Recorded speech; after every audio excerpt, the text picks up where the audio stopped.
What's going on, everyone? Thank you for joining me here on Feature Junkie. My name's Ed, and today we're going to be checking out the new movie, Taylor Swift, The New ERAS Tour, directed by Sam Wrench and starring Taylor Swift. So my wife has been wanting me to come take her to the movies and see this film.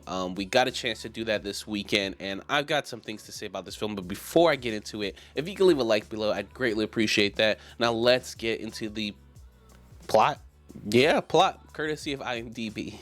The cultural phenomenon continues on the big screen. This immersive, once-in-a-lifetime concert experience is a breathtaking, cinematic love story to the 17-year career of Taylor Swift. Okay, so everyone knows Taylor Swift. She's in the news right now with Travis Kelce.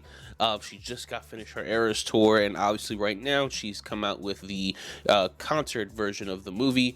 I'll say right now, it is super long. As a person who doesn't know a few of her songs, I was kind of just sitting there and just taking it in. Super beautiful. But if you're what they call a Swiftie, you're gonna absolutely love the film. And the time itself isn't going to matter to you because you're just going to have a great time. And now that the movie is over, I can probably say that for myself, hey man, I get it. I'm officially a Swiftie as well. And it's kind of hard to do this review without going into like a music review, but it's true. This movie tour, it's a love letter to all the genres and music she's made over the last 17 years. And you could just see how immersive and expressive it comes off on the big screen. I can only imagine how great it was in person. This tour happened in SoFi Stadium in Las Vegas, and the crowd went crazy.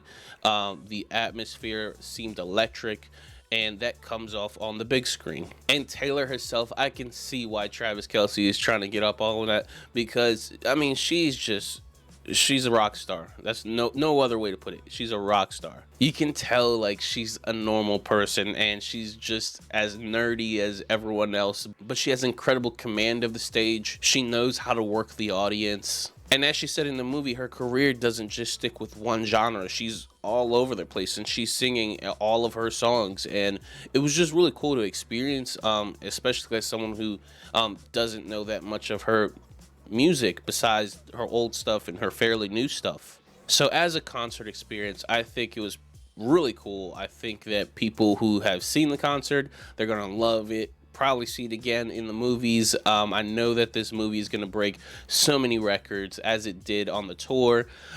Movie wise, I really did love all the transitions, the use of CGI in certain spots, but the transition periods where, you know, she's going in and out of looking at the cameras, but also not making it feel that she's just performing to make a movie, but being aware of the cameras, but also looking off to have that one-on-one time with that fan in the front crowd, or have that moment with Kobe's daughter, which almost had me in tears. You know, cinematic wise, I feel like they did a really great job. One of the things that I will say that I thought we would get in this movie is kind of like how Katy Perry's tour movie happened. You kind of get a little bit of background. This movie is just strictly everything that happened on stage. You don't get a sense of what was going on behind the scenes. At the end of the film, they do have some bloopers which are hilarious, and you get some fan interactions and stuff like that. But I thought it'd be cool to see, you know, a little peek behind the curtain. I totally get why you can't really do that as often, and I know that she had 3+ hours of singing, so there's just so much, I guess, saving your voice behind the scenes where you can't talk as much, so there's no point to, I guess, show behind the scenes. But regardless of all that, I thought that the movie experience, everything about it was a really great time. My wife and I had a great time, and I want to know what you guys have to say about this film, this concert experience. Did you love it? Did you hate it? Whatever your thoughts are, leave them in the comments down below. If you haven't already, please like this video, subscribe, hit that notification icon down below so you know when I'm going live or dropping new content. And I want to thank you guys so much for joining me here today on Feature Junkie.